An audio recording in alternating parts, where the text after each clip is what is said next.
The unexpected invitation. Olivia Henderson drummed her fingers against her laptop keyboard, the event planning spreadsheet a blur before her tired eyes. The annual Thornfield Publishing Gala was 2 weeks away, and as the company's newest event coordinator, she felt the weight of expectations crushing her shoulders. "You're going to wear a hole in that space bar," came a warm, resonant voice from the doorway. Olivia looked up to see her husband Marcus leaning against the frame. His tall frame relaxed despite the late hour. His voice, rich and melodic, was his greatest asset as a voice actor, though few people outside of animation studios and audiobook publishers ever heard it. In social settings, Marcus retreated into near silence, his social anxiety transforming him from the confident performer in the recording booth to a shadow lingering at the edges of conversations. "I just want everything to be perfect," Olivia sighed. "Director Blackwood has high standards, and this gala is my chance to prove myself." Marcus crossed the room and gently massaged her shoulders. "You've planned presidential fundraisers. This publishing party will be a cakewalk." "A cakewalk with my job on the line," she murmured, leaning into his touch. "Are you still recording those nature documentaries this weekend? I could use your help with some of the audio setup for the gala." Marcus hesitated. "Actually, I ran into Director Blackwood today while recording narration for their new audiobook series. He mentioned his niece Josephine is visiting from Vienna next week. She's some kind of musical prodigy. I sort of invited her to the gala." Olivia spun in her chair. "You did what?" "It just came out. He was talking about how she doesn't know anyone in the city, and I heard myself saying she should come to the gala." Marcus ran a hand through his dark curls, a nervous habit. "I'm sorry. I know you've planned everything down to the last detail." Olivia took a deep breath. It wasn't like Marcus to extend social invitations to anyone, let alone the niece of her intimidating boss. "It's fine. Actually, it might score some points with Blackwood if we make her feel welcome." "There's something else." Marcus looked at his feet. "She's not just any niece. She's Josephine Blackwood, the classical pianist. Apparently, she's taking a break from touring due to some controversy with the Vienna Philharmonic." Olivia's stomach dropped. "The Josephine Blackwood? The one they call the Ice Queen of classical music? The one who reportedly made 3 conductors cry during rehearsals?" Marcus nodded miserably. "That's the one. Director Blackwood said she's been going through a difficult time. Something about her losing her passion for music." Olivia closed her laptop with a definitive click. "Well, that makes 2 of us. Except I never had the luxury of losing my passion. I'm still trying to find it." Later that night, as Marcus slept beside her, Olivia scrolled through her phone, researching Josephine Blackwood. The woman was stunning. Porcelain skin, copper hair swept into an elegant chignon, and eyes that seemed to look through the camera with disdain. But behind the perfectly composed publicity photos, Olivia thought she detected something familiar in those eyes. Loneliness. "What have you gotten us into, Marcus?" she whispered to her sleeping husband, even as an idea began to form in her mind. An idea involving Marcus's voice messages, the ones he left her when they were first dating, the ones that had made her fall in love with the man behind the magnificent voice. Voices in the dark. The night of the Thornfield Publishing Gala arrived with an unseasonable thunderstorm that matched Olivia's tumultuous mood. The Metropolitan Hotel ballroom glowed with amber lighting, string musicians played softly in the corner, and waitstaff circulated with champagne flutes and canapes. Everything was perfect, except for the knot of anxiety in Olivia's stomach. "She's here," Marcus whispered, his breath warm against her ear. His eyes were fixed on the entrance where Director Blackwood had just arrived, with a woman who made several heads turn. Josephine Blackwood was even more striking in person than in photographs. She wore a simple black gown that contrasted with her copper hair, now falling in loose waves around her shoulders. But it was the way she carried herself, like she was perpetually listening to music no one else could hear, that commanded attention. "I should greet them," Olivia said, smoothing her emerald dress. "Remember, just be yourself." Marcus gave a small, strangled laugh. "That's what I'm afraid of." As Olivia crossed the room, she overheard snippets of conversation. "That's her. The pianist who walked off stage in Vienna. I heard she had a breakdown. Such a waste of talent. Director Blackwood. Olivia extended her hand with practiced professionalism. The gala looks wonderful, doesn't it? And this must be your niece. I'm Olivia Henderson, and my husband Marcus is the one who extended the invitation. Josephine's handshake was cool and brief. A pleasure. Uncle Thomas speaks highly of your organizational skills. Her voice carried the faintest trace of an accent, musical even in its detachment. Director Blackwood beamed. Josephine has been holed up in my guest house since she arrived. I'm glad she finally agreed to an outing. I was promised intellectual conversation. Not gossip about my sabbatical, Josephine remarked dryly, her eyes scanning the room with evident disinterest. Before Olivia could respond, the lights flickered once, twice, and then plunged the ballroom into darkness. Gasps and nervous laughter rippled through the crowd. Everyone remain calm, came Director Blackwood's authoritative voice. I'm sure it's just the storm affecting the power. In the darkness, Olivia felt someone grip her arm. It's me, Marcus whispered. The hotel manager says they're switching to generators, but it'll take a few minutes. Perfect, Olivia muttered. My career-making event ruined by a power outage? Not necessarily, Marcus said, and something in his tone made her pause. Remember that audio setup you asked me to help with? I might have a solution. Before she could question him, Marcus's voice, his professional voice, warm and resonant, filled the darkened ballroom. Ladies and gentlemen of Thornfield Publishing, while we wait for the lights to return, allow me to be your guide through this unexpected adventure. A collective murmur of appreciation rose from the guests. Director Blackwood chuckled. Your husband is full of surprises. You have no idea, Olivia replied, her mind racing. What was Marcus doing? As her eyes adjusted to the darkness, she could make out Marcus's silhouette near the sound system. He had connected his phone to the battery-powered backup speakers. What played now was not just his voice live, but a carefully edited montage of his voice messages, the ones he'd recorded for various projects, interwoven with personal messages he'd left for Olivia during their courtship. In darkness, we find our other senses heightened, his recorded voice continued, layered now with subtle background music. We hear more clearly, feel more deeply. Tonight I invite you to experience stories, without seeing them, just as we create them at Thornfield. Publishing! The ballroom fell into a hushed silence as Marcus's voice painted vivid scenes, excerpts from Thornfield's most successful audiobooks, personal anecdotes about the power of storytelling, and even a few lines of poetry that made Olivia's heart swell with pride and love. She couldn't see Josephine's face in the darkness, but she felt the woman's presence beside her, utterly still. Listening. Who is that man? Josephine finally whispered, her voice no longer detached but alive with curiosity.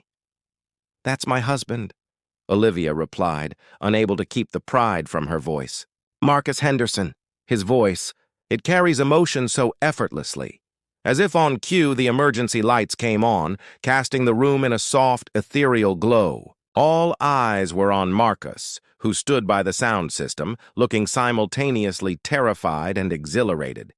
And for the first time since she'd entered the room, Josephine Blackwood was smiling. The Dance of Strangers. The power remained temperamental throughout the evening, flickering on and off like a capricious ghost. During one such blackout, Olivia found herself navigating through the darkness toward the terrace doors, seeking a moment of respite from the surprisingly successful chaos of the gala. The guests had embraced the unpredictability, treating each power fluctuation as part of the entertainment. As she pushed open the glass doors, the cool night air rushed to meet her, along with the sound of two voices, one of which she recognized immediately as her husband's. Never intended to become a voice actor, Marcus was saying. I studied classical composition at Juilliard. Yet you abandoned composition for narration? Josephine's voice held no judgment, only genuine curiosity. I didn't abandon it. I transformed it. Instead of creating music with notes, I create it with words and inflection. Olivia hesitated in the doorway, unsure whether to interrupt. In the dim light from the emergency generators, she could make out their silhouettes against the backdrop of the city skyline. They stood side by side at the terrace railing, not touching, but angled toward each other in the unmistakable posture of people deeply engaged in conversation. "That's a poetic way to justify a career change," Josephine said, but her usual sharpness was softened by something that sounded almost like wistfulness. "What about you?" Marcus asked. "Is it true what they're saying? That you've lost your passion for the piano?" Olivia winced. Direct and personal questions were typically off-limits for Marcus, whose social anxiety usually kept him firmly in the realm of safe conversation. Yet here he was, asking the Ice Queen of classical music about her most publicized vulnerability. To her surprise, Josephine didn't bristle. "I haven't lost my passion for music. I've lost my connection to it. There's a difference. Can you explain?" A beat of silence followed, during which Olivia considered backing away to give them privacy. But Josephine's response stopped her. "When I play now, I hear only technique. Perfect, precise, emotionless technique. The notes reach my fingers, but not my heart. It's like speaking a language you've learned academically without ever having lived among its people." "And tonight, when you heard my recordings, that was different." Josephine's voice dropped lower, forcing Olivia to strain to hear. "Your voice has what my playing lacks: authenticity, vulnerability. You aren't afraid to let the emotion crack through the perfection." The lights in the ballroom suddenly flared back to full brightness, momentarily blinding Olivia. When her vision cleared, she saw Marcus and Josephine turning toward her, caught in her accidental surveillance. "Olivia," Marcus said, relief evident in his voice. "We were just discussing the power of authentic expression," Josephine finished for him, her composure instantly restored. "Your husband has fascinating theories about vocal interpretation." Before Olivia could respond, the opening notes of a classic waltz drifted out from the ballroom. Director Blackwood appeared behind her. "Ah, there you all are. They've fixed the power for good this time, and the dancing is starting. Josephine, perhaps you'd honor your old uncle with the first dance." Josephine's polite smile didn't quite reach her eyes. "Actually, Uncle Thomas, I was hoping Mr. Henderson might demonstrate how the voice's rhythm translates to physical movement." She turned to Marcus. "Would you dance with me?" Olivia watched in amazement as her socially anxious husband, who typically avoided dance floors like they were covered in hot coals, extended his hand to Josephine Blackwood. "I'd be honored, but only if you'll allow me to play something special." He glanced at Olivia, a question in his eyes. She nodded, understanding immediately what he was asking permission for. As they moved back into the ballroom, Marcus whispered something to the DJ, who nodded and connected Marcus's phone to the sound system once more. The conventional waltz faded out, replaced by something entirely different. A compilation of Marcus's voice messages to Olivia from the early days of their relationship, set to a simple piano accompaniment. "Good morning, beautiful. I woke up thinking about the way you laughed at my terrible joke last night. It's raining here in Chicago, and all I can think about is how your eyes remind me of summer storms. I miss your voice. Is that strange to say after only 3 dates? I keep replaying our conversations in my mind." These intimate fragments, never intended for public consumption, filled the ballroom as Marcus led Josephine in a dance that began formally but gradually transformed into something more authentic and less structured. Around them, other couples began to dance as well, but all eyes were drawn to the unlikely pair, the silent voice actor and the silenced pianist, moving together in perfect synchronicity. Olivia felt a complex emotion rise within her, not jealousy, exactly, but a recognition that she was witnessing something rare and significant. The messages that had once been meant only for her were now creating a bridge between two artists who had lost their way. And in that moment, as Marcus's recorded voice filled the room with unguarded emotion and Josephine's rigid posture melted into fluid grace, Olivia understood that sometimes the greatest gift you can give is to share what you hold most precious. Whispers and Confessions.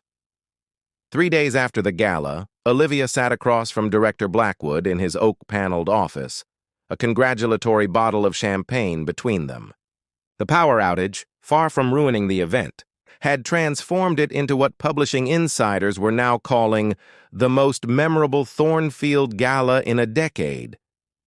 "You turned a potential disaster into a signature moment," Director Blackwood said, leaning back in his leather chair. "The board has approved your promotion to Senior Events Director, effective immediately." Olivia's smile was genuine, if somewhat distracted. "Thank you, sir. I'm honored." "Something troubling you, Henderson? You don't seem as elated as I'd expect," she hesitated. "Not troubled, exactly. Just processing." The gala took an unexpected turn. Director Blackwood's eyes softened with understanding. "You're referring to Josephine and your husband's connection." The word hung between them, loaded with implication. "They shared a dance," Olivia said carefully. "They connected through their art." "My niece hasn't touched a piano since Vienna," Director Blackwood said, his voice low and confidential. "Until yesterday morning, when I found her playing in my study for the first time in months. She was trying to recreate the cadence of your husband's voice messages through music." He paused. Whatever happened at that gala awakened something in her. Olivia absorbed this information, uncertain how to feel. Marcus has been different, too. More present. He's been working on original composition again, something he abandoned years ago. The intercom buzzed, interrupting their conversation. "Sir, Mrs. Henderson's husband is here to pick her up." "Send him in," Director Blackwood replied, then added to Olivia, "Perhaps we should continue this discussion another time." Marcus entered, his usually hesitant demeanor replaced with a quiet confidence that Olivia was still adjusting to. "Congratulations on the promotion," he said, kissing her cheek. "Blackwood called me this morning with the news." "Did he?" Olivia raised an eyebrow at her boss, who had the grace to look somewhat sheepish. "I also called to discuss another matter," Director Blackwood interjected.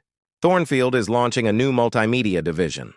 Audiobooks paired with original musical scores. I'd like Marcus to head the audio direction." Marcus's eyes widened. "Sir, I'm flattered, but I'm contracted with animation studios until I've already spoken with them. They're willing to loan you to us part-time." Blackwood stood, and Josephine has agreed to compose the scores, her first professional work since Vienna. "The project was her idea, actually." The revelation landed like a stone in still water, sending ripples through Olivia's carefully constructed composure. "I see," was all she managed to say. Later that evening, as they walked through the autumn-tinged park near their apartment, Olivia finally voiced the question that had been haunting her. "Are you falling in love with her?" Marcus stopped mid-stride. "With Josephine?" "No, with Director Blackwood," Olivia said, a sharp edge to her voice that she instantly regretted. Marcus took her hands in his. "I'm in love with you. I've only ever been in love with you. But something's changed." "You've changed?"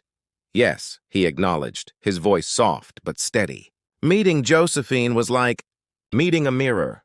She reflects parts of me I'd forgotten existed, the musician, the artist. But it's not romantic, Liv. It's recognition." Olivia searched his face. "You've been composing again." "I have. And it feels necessary suddenly. Like breathing." He squeezed her hands. "But that doesn't change us, doesn't it?" She pulled away slightly. "Those voice messages you played at the gala, they were meant for me. They were private, intimate." Understanding dawned in Marcus's eyes. "You feel like I gave away something that belonged to us?" "Yes," she admitted, relief flooding her that he understood. "I'm sorry. I should have discussed it with you first." He reached for her again. "But Liv, don't you see? Those messages, that raw emotion, that's what made my voice worth listening to. That's what moved Josephine. That's what everyone responded to. Your love for me?" "Yes." His voice cracked slightly on the word. "Always." They continued walking, the silence between them no longer tense, but thoughtful. "Josephine called me today," Olivia finally said. "She wants to have dinner with us tomorrow." "To discuss the project?" Marcus nodded. "What did you tell her?" "I said yes." Olivia looked up at him. "I want to understand this connection between you two. I want to be part of it, not outside of it." Marcus pulled her close, his lips brushing her forehead. "There's something else you should know. Josephine asked if she could incorporate fragments of my messages to you in the first composition. As a theme, Olivia stiffened momentarily, then relaxed. Our love story becoming music, she murmured. There's a poetry to that. Only if you're comfortable with it. She considered this, the initial sting of jealousy now transformed into something more complex and interesting. I think I am, but on one condition. Name it. I want to be involved creatively, not just as the supportive wife or the woman who received those messages. As a full partner in this project, Marcus's smile was radiant. Director Blackwood mentioned they need someone to write the connecting narratives between the audio sections. Someone who understands both words and events, who can create a coherent experience. Olivia felt a spark ignite within her, not the steady flame of her existing career, but something new and unpredictable. I think I might know someone who fits that description. As they continued their walk, the autumn leaves crunching beneath their feet, Olivia realized that what had initially felt like a threat to her marriage was actually an invitation to evolution, for all of them.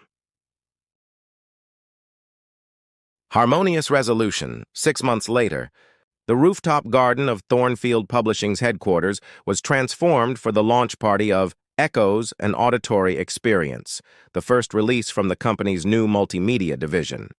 String lights twinkled overhead, and intimate seating areas were arranged around speakers that would showcase their groundbreaking work.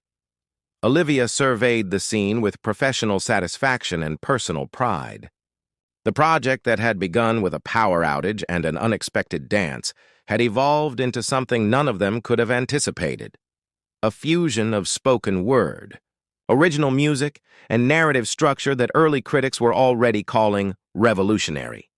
Nervous? Director Blackwood appeared at her elbow, resplendent in a tuxedo.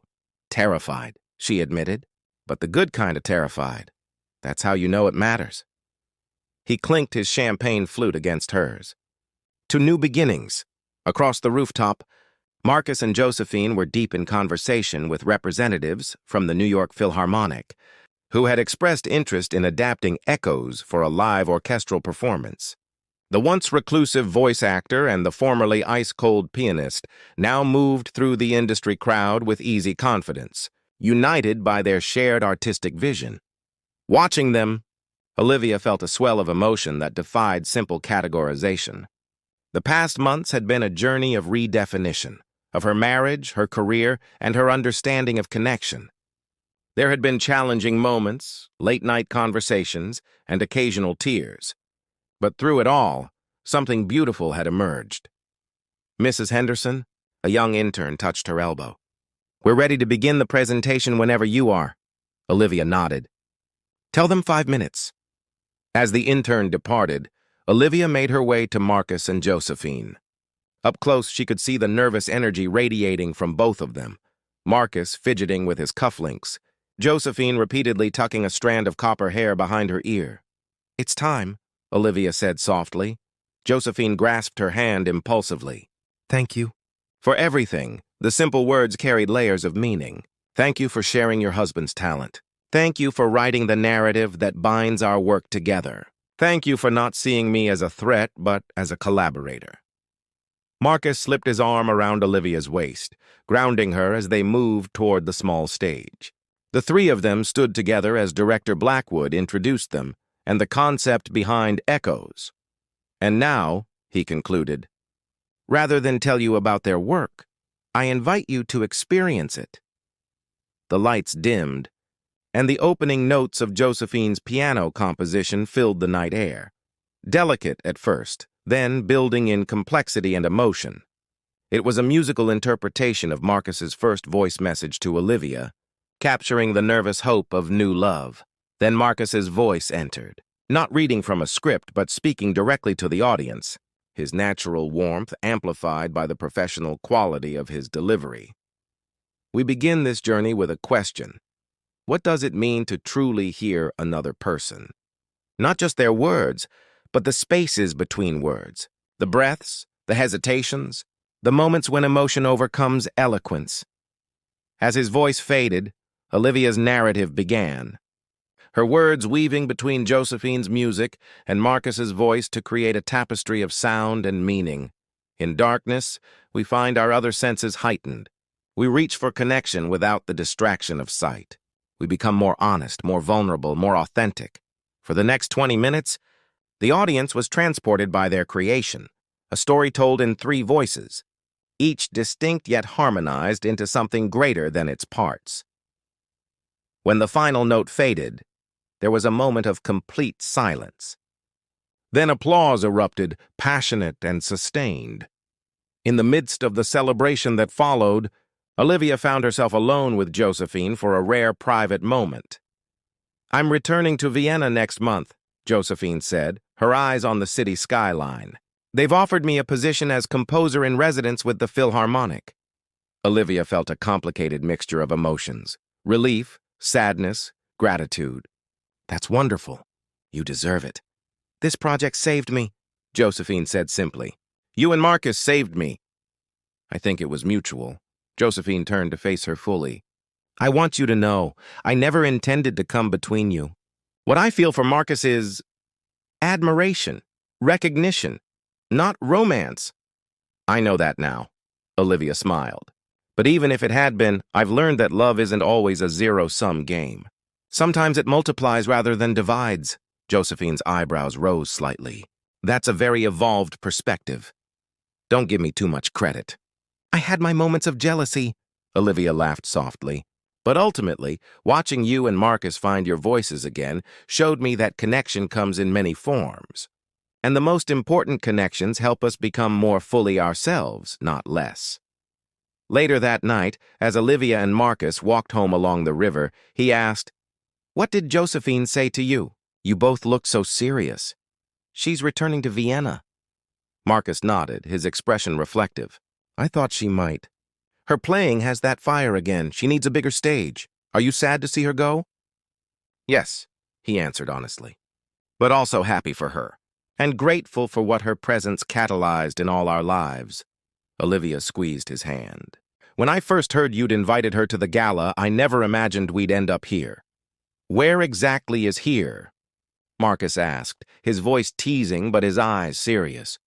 Olivia considered the question as they paused on the bridge, the city lights reflecting in the dark water below.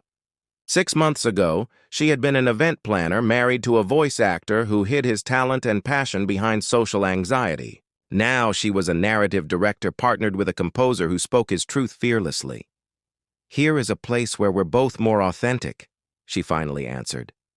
"Where our voices are stronger because we've shared them. Where love isn't diminished by new connections, but enriched by them." Marcus pulled her close, his heartbeat steady against hers. "I like here." "Me too," Olivia whispered. And as they continued their walk home, she found herself thinking of the voice messages that had started it all, intimate whispers that had somehow, improbably, become a chorus that changed not just their lives but others as well. In the end, she realized that was the true power of voices in the dark. They could reach places light never touched, creating unexpected dances between strangers who became, in time, something much more complicated and beautiful than friends.